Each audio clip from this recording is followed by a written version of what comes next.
2018 চনতে আৰক্ষীৰ পৰা পৰিছিল লাঠিৰ কোব।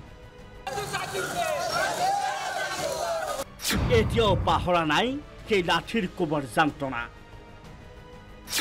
শান্তিপূৰ্ণ প্ৰতিবাদত হিংসৰ দৰে জঁপিয়াই পৰিছিল অসম আৰক্ষী।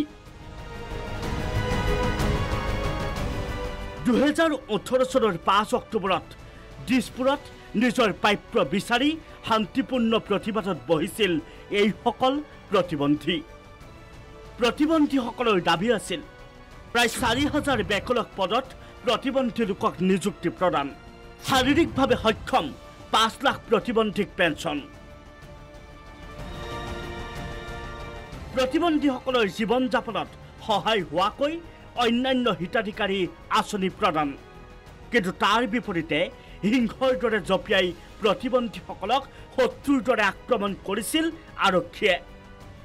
সেইদিন ধৰি 5 অক্টোবৰৰ দিনটো কলা দিৱস পালন প্ৰতিবন্ধীৰ। শনিবাৰে প্ৰতিবন্ধী সুৰক্ষা সন্থা অসমৰ উদ্যোগত 5 অক্টোবৰৰ দিনটো কলা দিৱস হিচাপে পালন কৰি VIP ৰোডত ৰাজ্যৰ বিভিন্ন প্ৰান্তৰ 5 শতাধিক প্ৰতিবন্ধীৰ সমদল।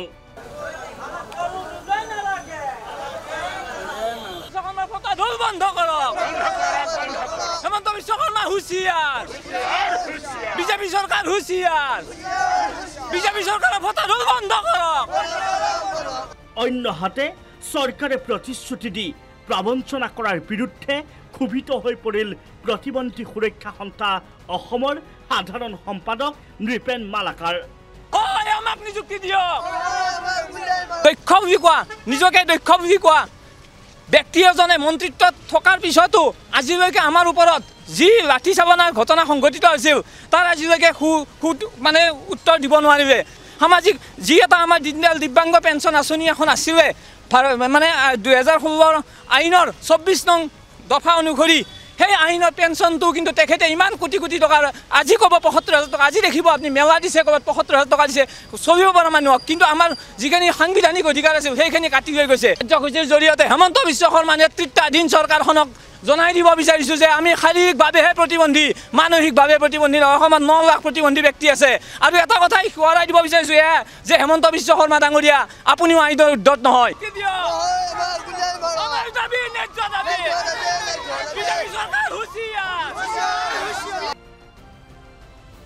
ৰাজ্যৰ বিভিন্ন প্ৰান্তৰ নিজৰ প্ৰাপ্যৰ বাবে প্ৰতিবাদ কৰা এইসকল প্ৰতিবন্ধী ৰাজপথৰ সমতল দেখি অংশগ্ৰহণ কৰিলে প্ৰাক্তন কংগ্ৰেছী বিধায়ক ৰাজু চাহুৱে।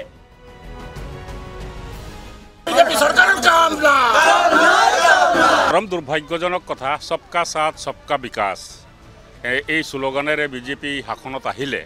আৰু অহাৰ পিছত আমি দেখিছোঁ যে এই যে যিসকল প্ৰতিবন্ধী আছে, এই প্ৰতিবন্ধীবিলাকক আইনমতে যিদৰে সা সুবিধাবিলাক দিব লাগিছিলে, কিন্তু এই বিজেপি পুঁজিপতিৰ চৰকাৰ, এইটো আদানী আম্বানীৰ চৰকাৰ, ধনী মানুহৰ চৰকাৰ। গতিকে এই প্ৰতিবন্ধীসকলৰ যি ন্যায্য দাবী আছে, সেই ন্যায্য দাবী আজিলৈকে তেখেতসকলে পূৰণ কৰা নাই। এখেতসকলে যিদৰে IY ঘৰবিলাক পাব লাগিছিলে, এখেতসকলে যিদৰে অৰুণোদয় আঁচনি পাব লাগিছিলে, এখেতসকলে যিদৰে অন্যান্য আইনগত সা সুবিধাবিলাক পাব লাগিছিলে, কিন্তু কোনো ৰকমৰ তেখেতসকলক সা সুবিধা ইত্যাদিবিলাক দিয়া নাই। এইফালেদি গৈ আছিলোঁ, দেখিলোঁ প্ৰতিবন্ধীসকল এনেধৰণৰ কাৰ্যসূচীত আহিছে, ময়ো আমি ইয়াত অংশগ্ৰহণ কৰিলোঁ।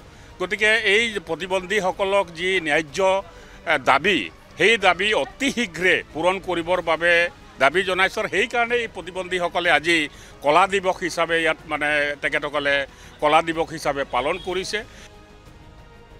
ইফালে দিনৰ 11 বজাৰ পৰা প্ৰায় 4 বজালৈ চচৰৰ প্ৰতিবাদস্থলীত প্ৰতিবাদী কাৰ্যসূচী ৰূপায়ণ কৰা প্ৰতিবাদকাৰীৰ বিভিন্ন দাবী সম্বলিত স্মাৰকপত্ৰ গ্ৰহণ কৰে সামাজিক ন্যায় সবলীকৰণ বিভাগৰ সঞ্চালক JB মান্তাই।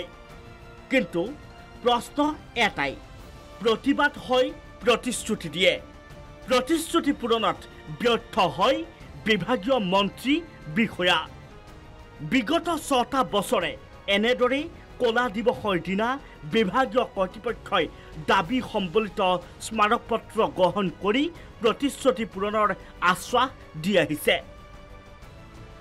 আৰু এইবাৰ প্ৰতিশ্ৰুতি পূৰণত ব্যৰ্থ হ'লে জংগী আন্দোলনৰ হুংকাৰ প্ৰতিবাদকাৰীৰ। Bureau report, the news plus. যিকোনো খবৰৰ বাবে যোগাযোগ কৰক 7099017330 অথবা 7099017390 নম্বৰত।